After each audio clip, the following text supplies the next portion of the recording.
The great chamber of the Galactic Council stretched for nearly a mile in every direction. Crystalline pillars rose toward a ceiling that displayed the actual stars outside, making everyone inside feel small and insignificant. Representatives from 37 spacefaring civilizations had gathered here today, their bodies ranging from serpentine coils to shells to forms that easy description. They sat in tiered rows that circled a central platform, where the most powerful beings in the known galaxy made decisions that affected trillions of lives. Admiral Laura walked into this chamber with her head held high.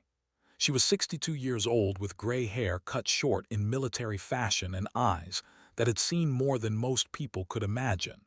Behind her walked Lieutenant Commander Danny, her aide and trusted friend of 15 years. They were the only two humans in a room full of aliens who looked at them the way a cat might look at a mouse. The High Arbiter named rose from his throne made of living crystal. He was tall and thin with 4 arms and 4 eyes and mandibles that clicked when he spoke. His species had ruled this section of the galaxy for 10,000 years. They had been sailing between stars when humans were still learning to make fire. "Humanity," began, his words translated into English by the device in Laura's ear. "Your expansion into the Orion Spur has become a matter of concern for this council." Laura said nothing. She had learned long ago that silence was sometimes the most powerful weapon. "In 40 years, your species has established 17 colony worlds. Your population has tripled. Your fleet has grown from a handful of ships to hundreds." Paused to let his words sink in. "This rate of growth is unprecedented and unacceptable." Ambassador of the collective slithered forward. Her body was like a great snake covered in iridescent scales that shifted colors as she moved. There were traders and diplomats, but Laura knew they were also cunning and cruel when it served their interests. "We have watched humanity with great interest," said in a voice like silk sliding over glass. "You are an energetic species, ambitious, perhaps too ambitious for your own good." "We have broken no laws," Laura said calmly. "We have honored every treaty we have signed. We have traded fairly with all species. We have never attacked anyone who did not attack us first." "That is true," admitted. "But the Council has decided that your growth must be checked, for the stability of the galaxy, for the peace that we have maintained for." He waved one of his 4 hands, and a holographic display appeared in the center of the chamber. It showed a map of human space with 17 worlds marked in blue. As Laura watched, 9 of those worlds turned red. "These territories will be ceded to Council administration," announced. "You will evacuate all human personnel within 90 cycles." Laura stared at the map. New, the agricultural world that fed half of humanity. Port Augustine, where their largest shipyards built the vessels that carried people between stars. And Eden Prime, a world of forests and oceans that 40 million humans called home. Danny leaned close to her ear. "They're gutting us. This would set us back 100 years. "I know," Laura whispered back. The other council members watched with expressions that ranged from boredom to barely hidden satisfaction. The beings with compound eyes and chitinous armor clicked their mandibles in what might have been approval. The massive creatures that resembled walking mountains rumbled with what sounded like laughter. None of them saw humanity as a threat. None of them respected humanity as equals. To them, humans were children who had grown too fast and needed to be reminded of their place. "High Arbiter," Laura said, her voice steady despite the anger burning in her chest. "May I address the council?" Gestured his permission with a casual wave. Laura stepped forward onto the central platform. She looked around at the assembled representatives of the galaxy's great powers. She looked at their ancient civilizations and their vast fleets and their casual contempt for everything humanity had accomplished. "My species is young," she began.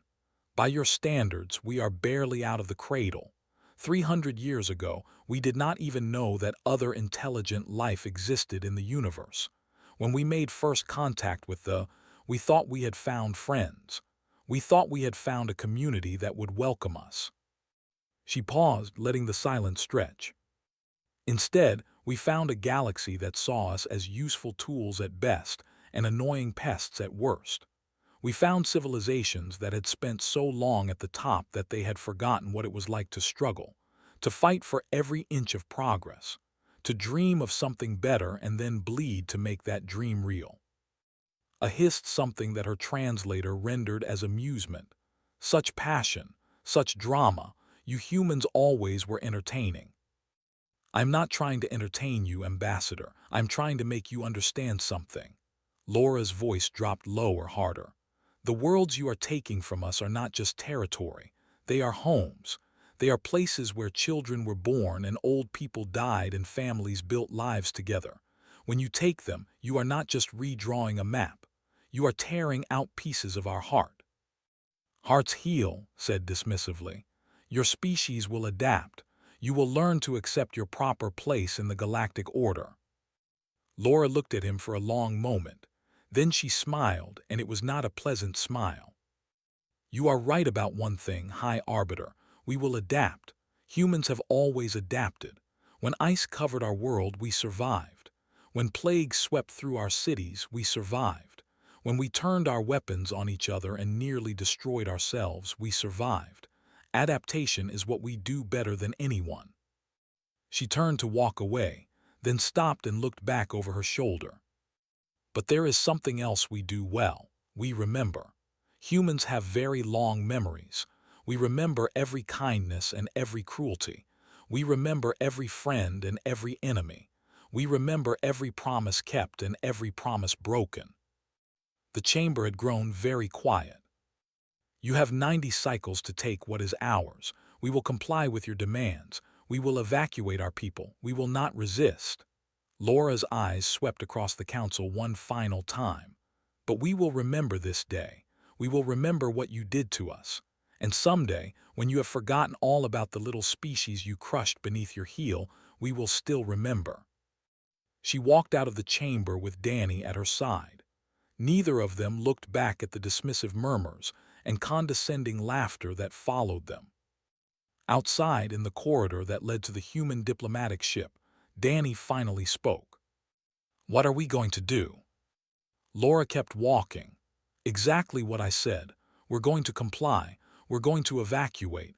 We're going to be quiet and obedient and everything they expect us to be." And then Laura stopped at the airlock that led to their ship. She turned to face Danny, and he saw something in her eyes that he had never seen before. Not anger, not despair, something colder, something patient. "And then we're going to make them wish they had never heard of humanity." The evacuation of Eden Prime took 60 days. 60 days of loading families onto transport ships. 60 days of packing entire lives into cargo containers. 60 days of watching everything that 40 million people had built fade into the distance as ship after ship rose from the surface and disappeared into the black. Captain Cole stood on the bridge of the transport vessel Meridian and watched the last shuttles climb through the atmosphere. Eden Prime looked beautiful from orbit. Green continents covered in forests that humans had planted with their own hands. Blue oceans teeming with fish that had been brought from Earth. White clouds drifting across a sky that had seen the birth of the first human child on this world just 32 years ago. His communications officer, Ensign Park, turned from her console. "Captain, Governor Shaw is requesting to speak with you." "Put her through." The screen flickered and showed Helen Shaw, the woman who had led Eden Prime's government for the past 12 years. She looked exhausted. Dark circles under her eyes spoke of sleepless nights. Lines on her face that did not remember seeing before carved deep grooves around her mouth. "We're down to the last 10,000. They'll be off-world within 6 hours." Helen paused and glanced at something off-screen. "The Scent Observers. 3 cruisers just arrived in orbit. They're watching us pack up and leave." Kept his voice calm. "Let them watch. We're doing exactly what they told us to do." "The people are scared. Some of them are angry. A group of young people wanted to stay behind and fight. I had to talk them down. Helen shook her head slowly. They keep asking me why we're not resisting, why we're just giving up everything we built. What do you tell them? I tell them to trust Admiral. I tell them to be patient. Helen's voice cracked slightly. But they want to know patient for what, and I don't have an answer. Was quiet for a moment. Then he said, tell them that humanity has faced worse than this. Tell them that our ancestors survived ice ages and plagues and wars that killed millions. Tell them that we are still here because we learned when to fight and when to wait. Is that enough? It has to be. After Helen signed off, turned from her console again. Her eyes were red, though she was trying to hide it. Sir, permission to speak freely. Go ahead. My grandmother was born on this world. She was part of the first wave of settlers. She used to tell me stories about clearing the land and planting the first crops and building houses out of local stone because they didn't have enough prefabricated materials. His voice wavered but did not break. She died here 3 years ago. We buried her under a tree she planted herself. And now we're just leaving all of that behind. Understood. He had lived on Eden Prime for 15 years. He had married here. His wife Sarah had given birth to their daughter here. And now that daughter was on another ship somewhere in the evacuation fleet, probably wondering if she would ever see her home again. Do you know why humans developed farming? Asked. Shook her head. 10,000 years ago, our ancestors were hunters and gatherers. They wandered from place to place, taking what they could find, never staying anywhere for long. But some of them figured out that if you planted seeds in the ground and waited, you could grow more food than you could ever hunt or gather. It took patience. It took faith. It took the ability to think in seasons instead of days. He turned back to the where Eden Prime hung like a jewel against the darkness. The Council thinks they have defeated us. They think we are leaving with our tails between our legs, broken and humiliated.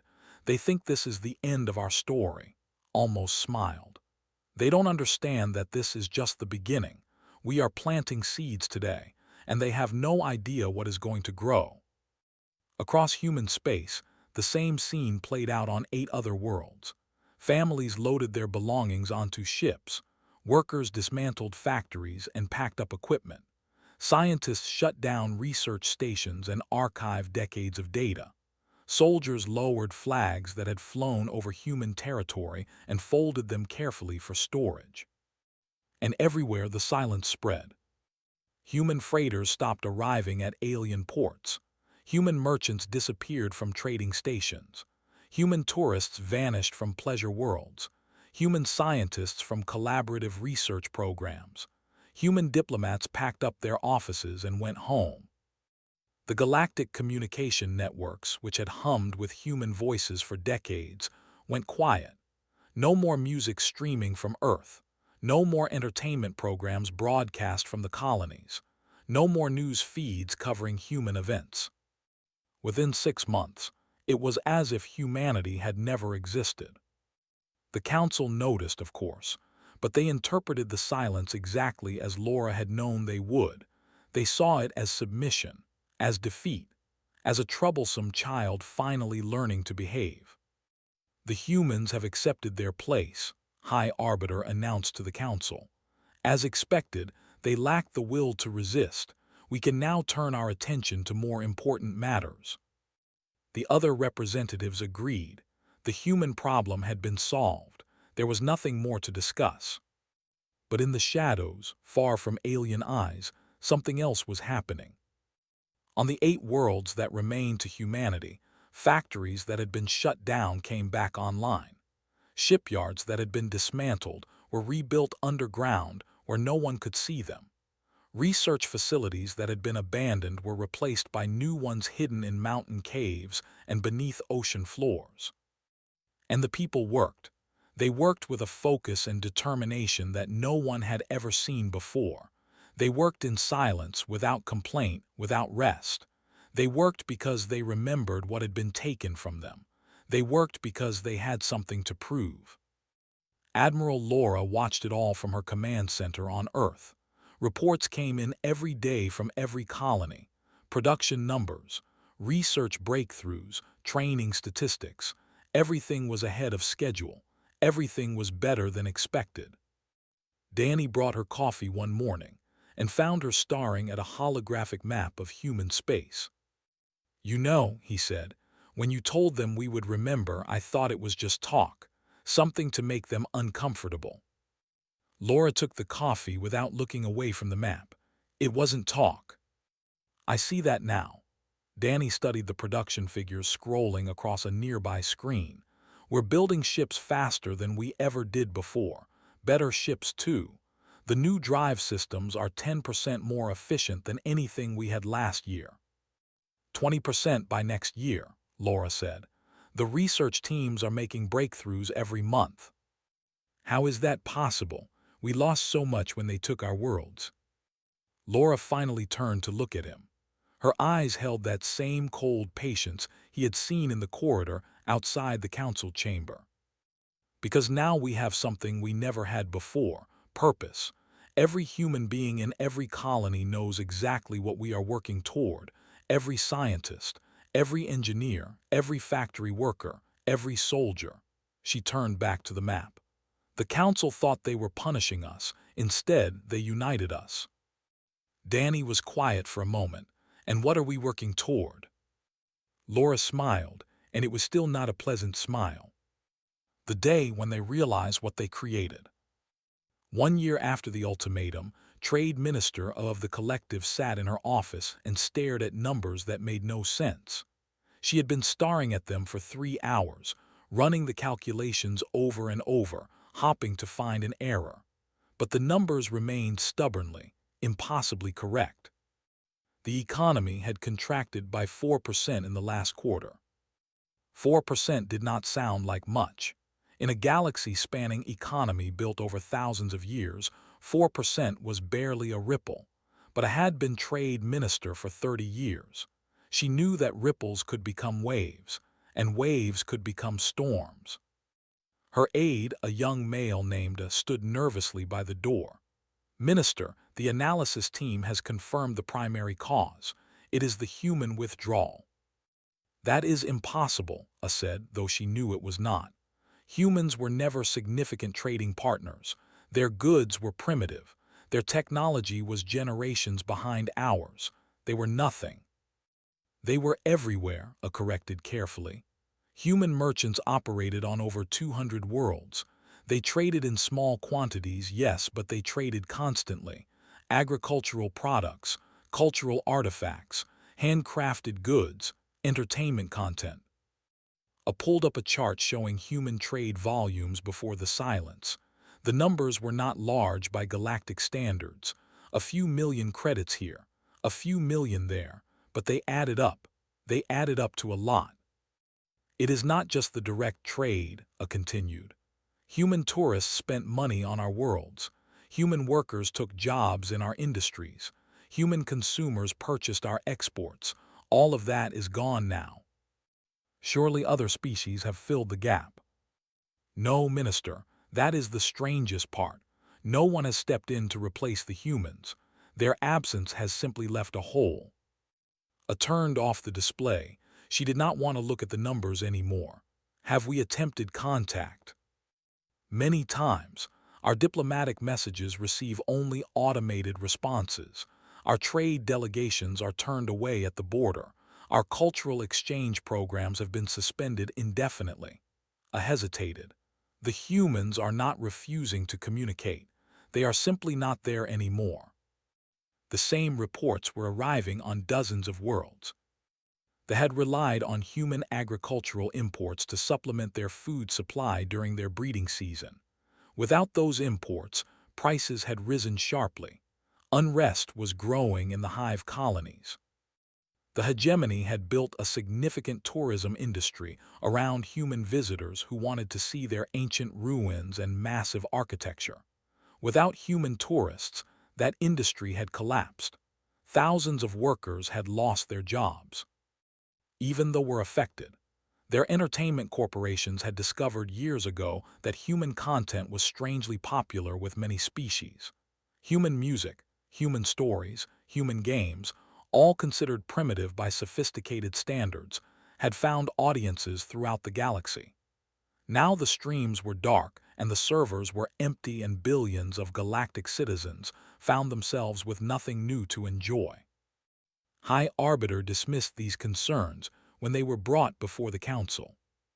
Economic adjustments are temporary, he declared. The markets will stabilize. Other species will fill whatever minor role the humans played. This is not a crisis. But the reports kept coming, and the numbers kept getting worse. 6 months later, the economic contraction had spread to 17 council member species. Trade routes that had flourished for centuries were seeing reduced traffic.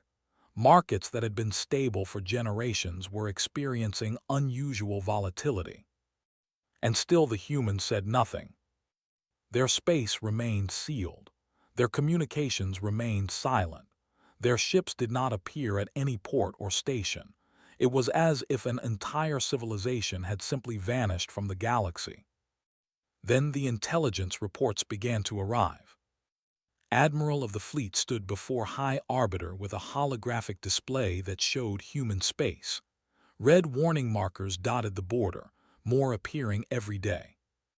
They have fortified every approach, reported. Automated weapons platforms, sensor networks, defensive stations.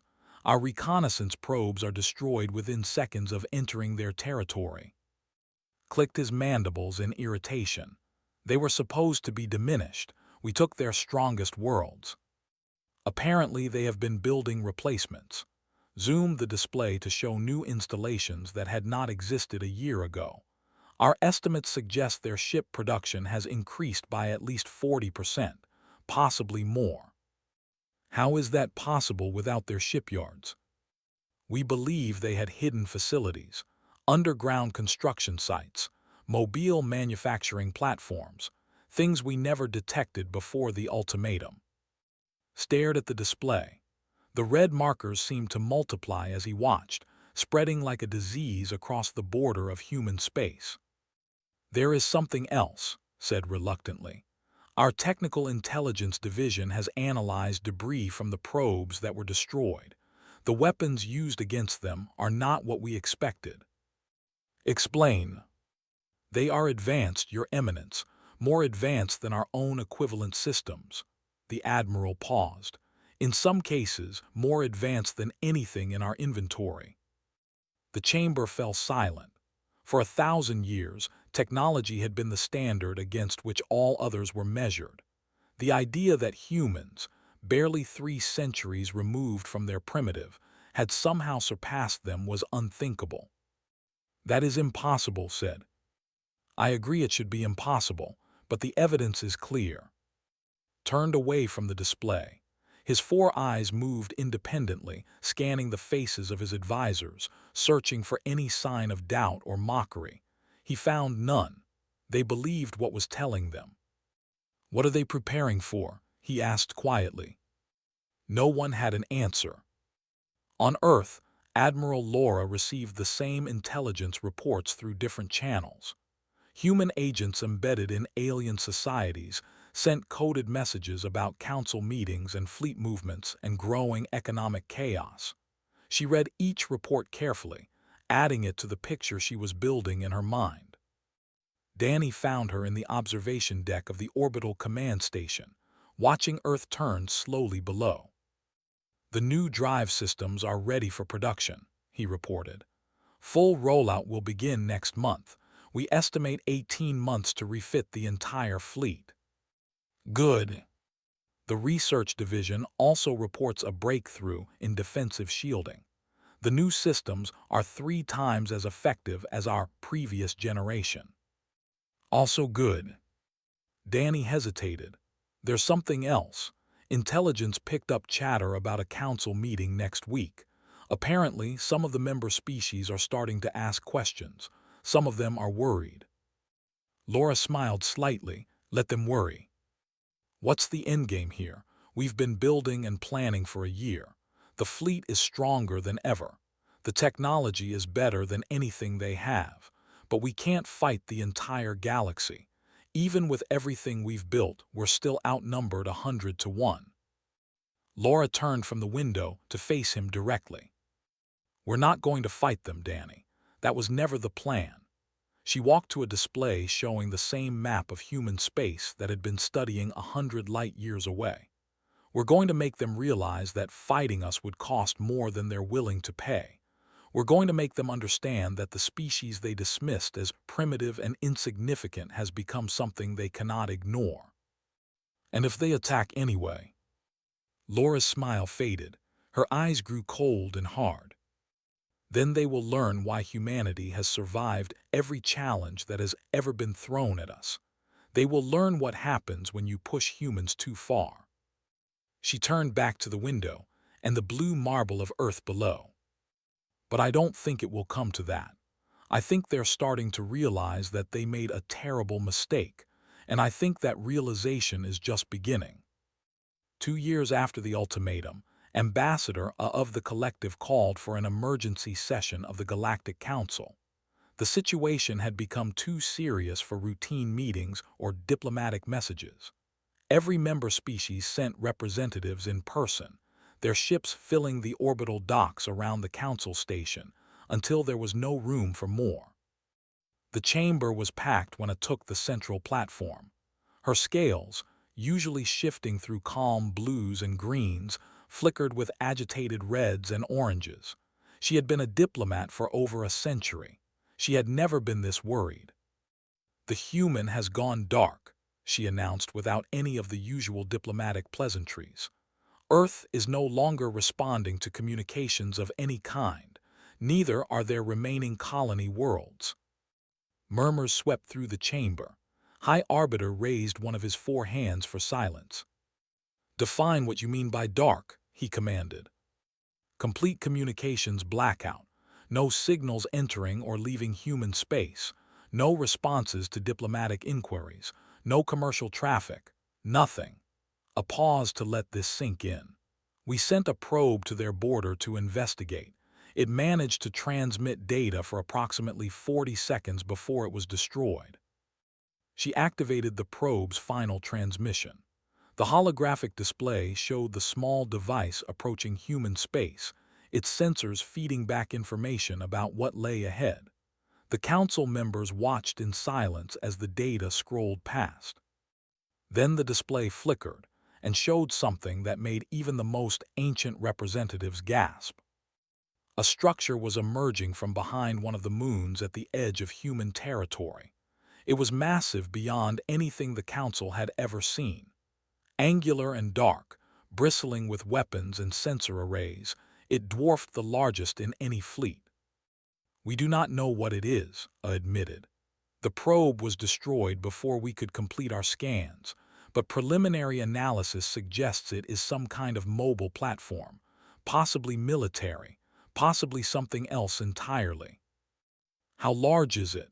asked the representative, his compound eyes clicking with barely contained anxiety. I hesitated before answering. "Approximately 3 times the size of the largest." The chamber erupted. Representatives shouted questions and accusations. Some demanded immediate military action. Others called for diplomatic outreach. A few simply sat in stunned silence, trying to process what they had just seen. Restored order with difficulty. When the chamber finally quieted, he spoke in a voice that was carefully controlled but showed cracks of uncertainty beneath. "This is unacceptable. We will send a diplomatic delegation to demand explanations. The humans cannot simply cut themselves off from the galaxy and build weapons in secret." "We already tried that," I said. "Our delegation was turned away at the border. They were not attacked, but they were not permitted to enter. The humans sent a single message in response." She pulled up the transmission. A human woman appeared on the display. She was older than the admiral who had stood before the council 2 years ago, her hair now completely gray, her face lined with the weight of command. But her eyes were sharp and clear and utterly without warmth.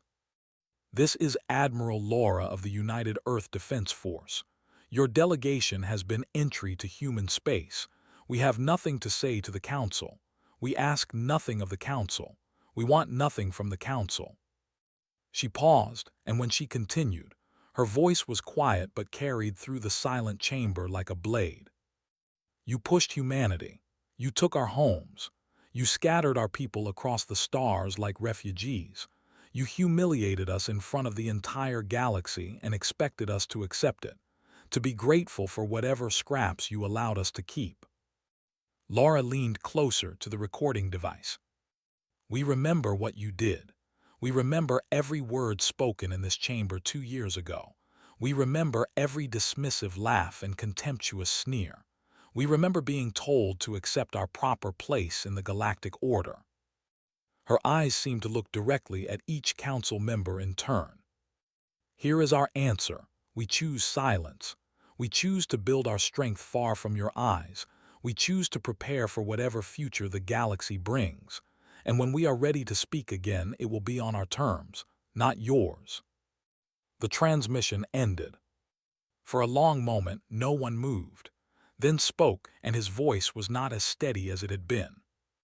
"What have we done?" No one had an answer. In the months that followed, the Council tried everything. They sent more diplomatic missions. They offered trade agreements and cultural exchanges and seats on minor committees. They hinted at returning some of the territories they had taken. Every offer was met with the same response: automated acknowledgement of receipt, no further communication. The economic problems continued to worsen. Species that had barely noticed humans before suddenly found themselves missing things they had taken for granted. Supply chains that had included human components began to break down. Industries that had relied on human workers found themselves short-staffed. Entertainment networks that had broadcast human content saw their audiences drifting away to competitors who had nothing new to offer. And the intelligence reports kept coming. Human ships had been sighted in neutral space, moving in ways that suggested advanced propulsion systems far beyond anything in the Council database.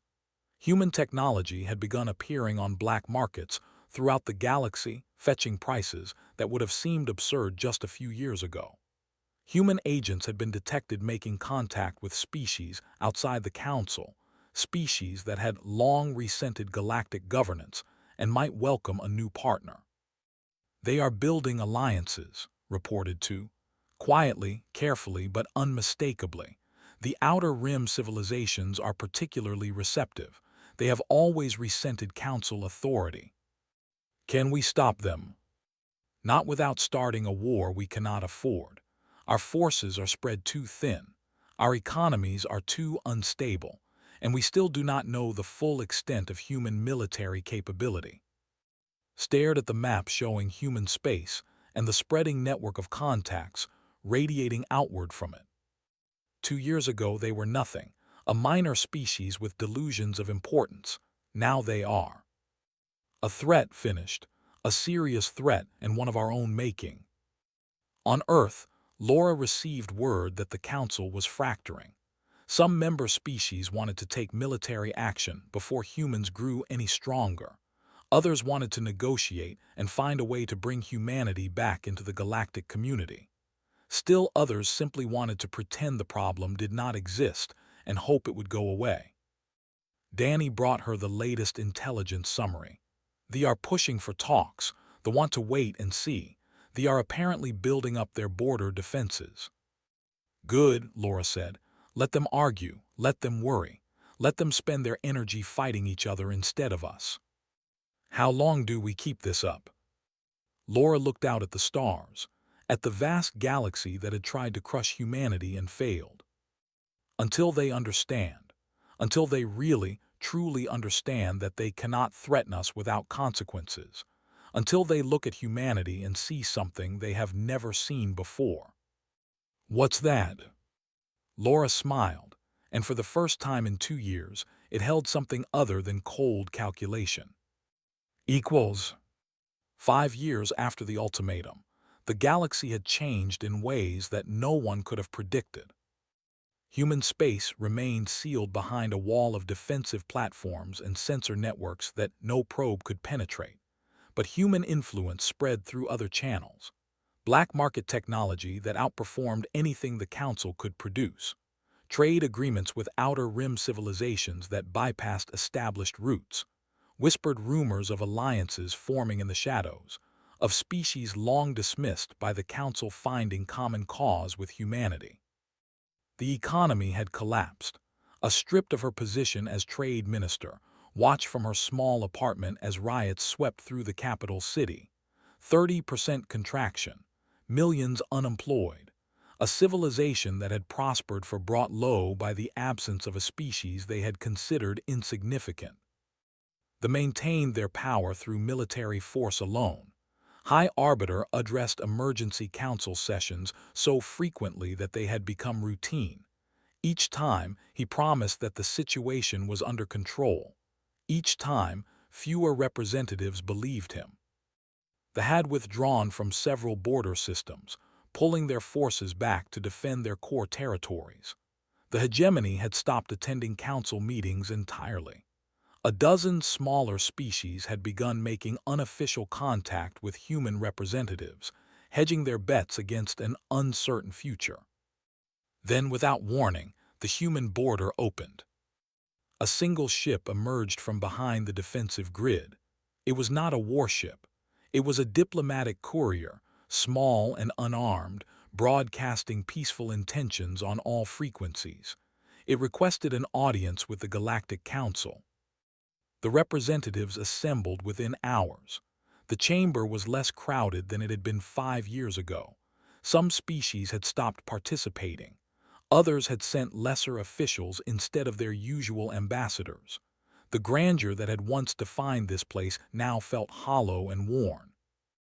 The human who walked through the great doors was young. He could not have been more than 30 years old by human standards. He wore a simple gray uniform with no medals or decorations, and he moved with the quiet confidence of someone who knew exactly where he stood and why he was there. His name was Samuel Green. He had been born on Eden Prime, evacuated as a child of 7, and raised on stories of what his people had lost. He had grown up watching humanity transform itself, watching fear become determination and determination become strength.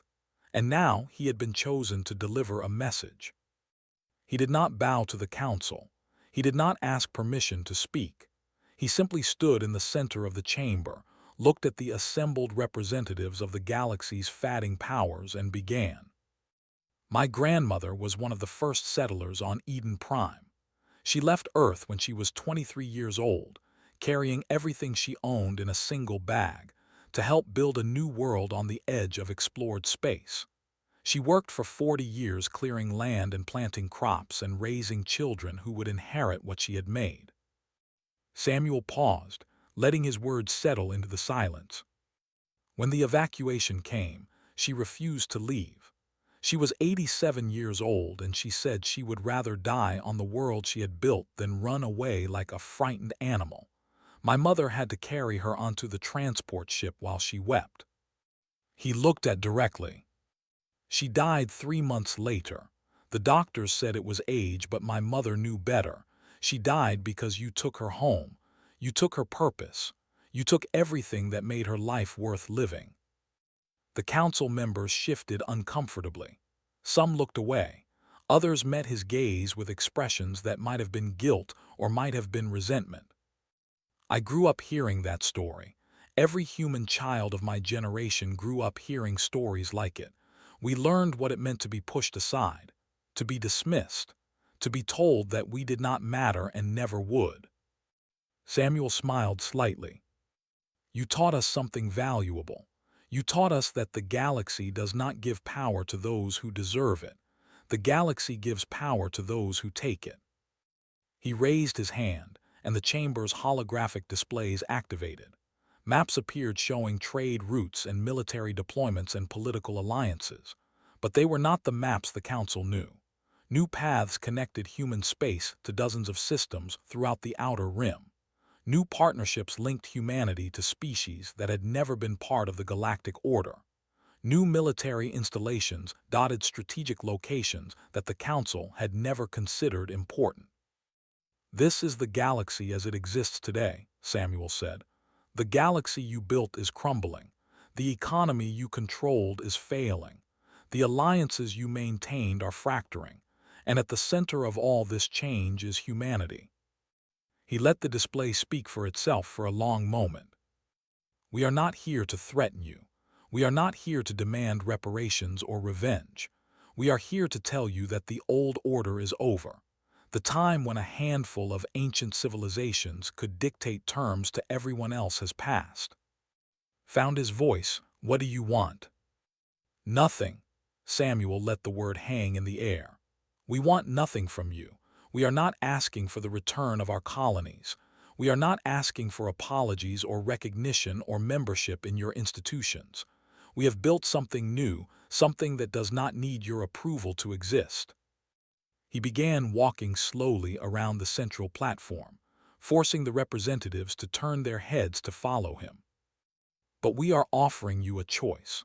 You can accept that the galaxy has changed. You can adapt to a new reality where humanity is not a minor species to be managed, but a major power to be respected. You can learn to share the stars with civilizations that were not part of your original plan." He stopped and turned to face the Council directly. "Or you can resist. You can try to rebuild the old order. You can form coalitions and build fleets and attempt to put us back in our place." His voice dropped lower.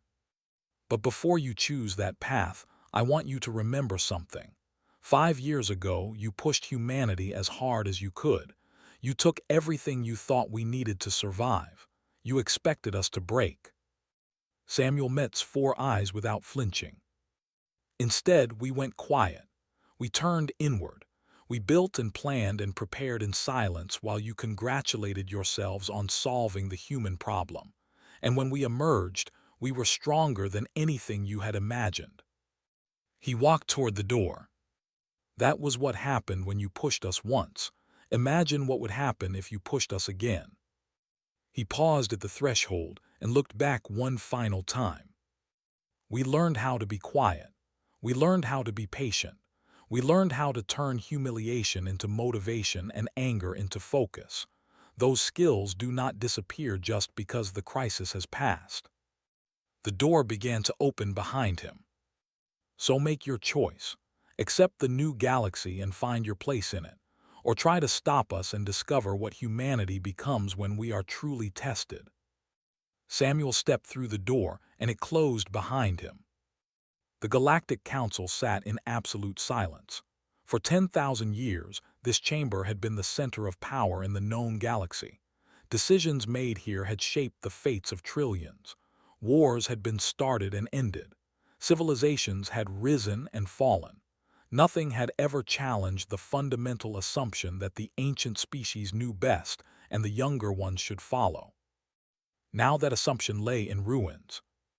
Looked around at his fellow council members. The ambassador was already composing a message to her government. The representative had left without a word. Half the seats were empty, their occupants having slipped away during Samuel's speech. The High Arbiter of the Dominion, leader of the most powerful civilization in galactic history, found himself with nothing to say. Because somewhere out there, beyond the stars he could see through the chamber's crystalline ceiling, humanity was waiting, quiet, patient, ready. And the galaxy would never be the same.